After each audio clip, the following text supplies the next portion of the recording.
You don't overexplain because you enjoy talking. You do it because you're afraid that being misunderstood could cost you something important.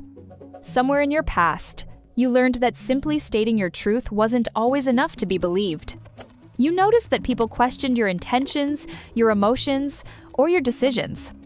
So you started adding more details, just in case. Over time, explaining became your emotional safety net.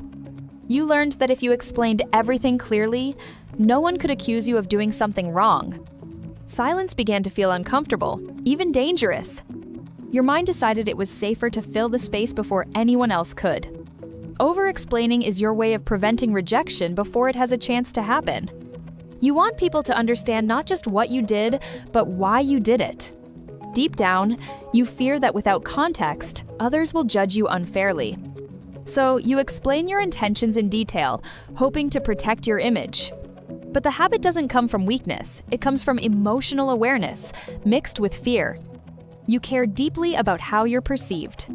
Often, this pattern starts in environments where your feelings were dismissed or doubted, where you had to defend your choices instead of being trusted.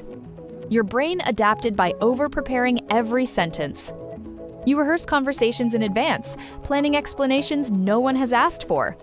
Even after speaking, you replay your words to see if you said too much or too little. Ironically, the more you explain, the more anxious you feel afterward.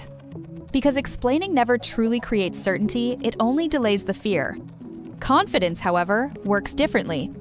Confidence is knowing that your words don't need constant clarification. It's trusting that the right people will understand you without a detailed defense. You are allowed to speak simply and let your words stand on their own. You are allowed to pause without filling the silence. You are allowed to stop proving your intentions to everyone. Not every misunderstanding needs to be fixed. Not everyone deserves access to your inner reasoning. Sometimes, saying less isn't avoidance, it's self-respect.